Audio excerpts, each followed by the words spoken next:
Hey guys, and welcome back to the HobbyDo007 channel. Haven't done a Now That's Cool in a while, so we want to do one today on two cars. As you know, over the weekend we had a day with a wolf with our buddy Gerald Wolf, and we had two special guests from Georgia, and that was Matthew with Model Car Videos and Fred Henry with West Georgia Rods and Customs. So I wanted to share a couple of their bills that they brought. About everything there was worthy of being in a Now That's Cool segment. And we may do that in the future, but I wanted to share these two with you. Sorry about the sound quality. There was a lot of noise in the background. One of the reasons I bought those mics for future interviews. So, hey, let me share these with you. They're really cool.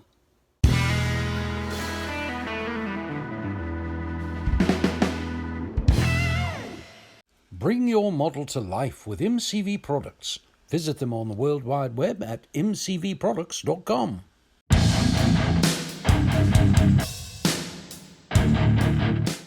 Hey guys, we're here at A Day with a Wolf, and I wanted to do a segment of Now That's Cool, and I got Fred Henry, Pappy from West Georgia Rods and Customs with me. We're going to turn the camera around here, and I'm going to let him tell you about this beauty. So here we are again with A Day with a Wolf, and as you see, Fred's first place, wow. 1/12 scale Pro Street 69 Camaro. Fred, come over here and tell me about this thing. Wow. And the only reason he won that is because of the 007. So let's take a look. Well, I tell you what, I'm gonna show y'all what 1/12 scale really is all about.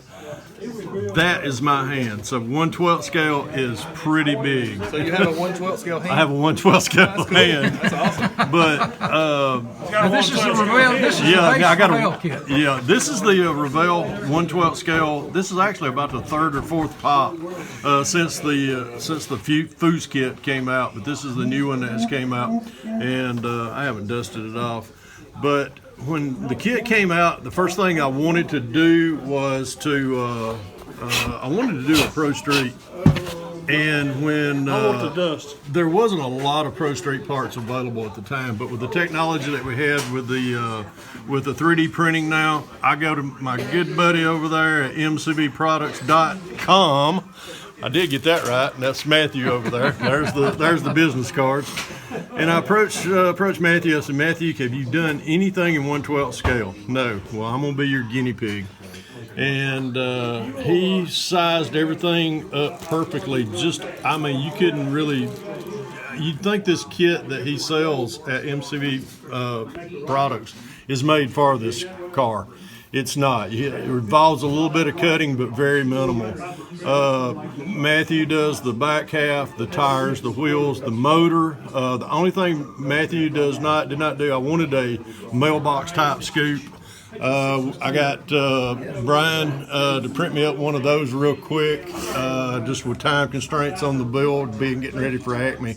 I had to he did it and sent it to me the next day. So, but everything that Matthew has provided it really makes this car pop. The tires and wheels are all from MCV. These are all MCV products. These are the back half. These things are they're massive. This is a heavy car. I mean, it is I had to build a case just to carry this thing into shows, but with let me pop the hood. So when I say pop the hood, you literally pull in the. And Matthew printed this engine too. He printed the engine. He does everything from the carbs down. He provided that in the 572 kit. But that thing is just it fits remarkably. This is what all we had to do underneath it to everything from right here forward to the front is all the Revell kit. So from the 4-link back is all... 4-link back, the tubs, the back half is all MCV products. And all of that, I mean, that's the detail of the springs, the coilovers in the back. Just a great product. I mean, I really enjoyed building this. And I was feeding. A beautiful job. What Thank chrome you. did you use on the wheels? This is actually Revell chrome spray. Did you put it over a base? I put it over black base, sprayed it, put it in the dehydrator for about 3 hours, and that stuff just come out just like that. Great looking interior. But this is really, it was a handful, but I really enjoyed doing this. And again, kudos to Matthew at MCV Products. The time constraints I was under to try to get this finished for the Acme show this is actually the second show I've brought it to. Today. And as you see, it did really well today. Yeah, well, it's I tell you, I do appreciate it. I really do. But just fun deal. I mean, I tell you, it's just What did you use on the interior? that is actually. Is any of that 3D or is that? No, all of that is all the kit. Everything in that car is the kit. The only thing I did build was actually the shifter, this is an automatic transmission. The kit is a 4-speed, but it's an automatic transmission, so I just made what looked like a B&M quick click. Love those Mickey Thompson valve. Mickey Thompson valve covers. Yeah, Matthew sells them separately. Also. Wow. Say it backwards with me, guys. Wow. How cool is that? Fred, thank you for sharing that with Mark, us. I appreciate it. I really do. A sign off. And if you're not familiar, As I always West say, Georgia Rods and Customs, and give us your sign off there, Fred. if you can dream it, build it. God bless Got y'all. it. Thanks, Fred. Appreciate you, Mark. We're still at a day with a wolf, and we've got another little kit that's cool, man. And Matthew's going to tell us about it. Stick around. Matthew, among us old timers, tell us about this if you don't know.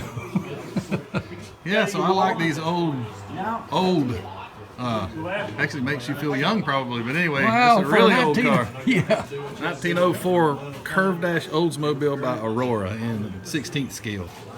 And I got a lot of these old kits, and I've never built one until now, and I kind of just threw this one together just to have fun and to see how it was, but I think it's pretty cool too, Mark.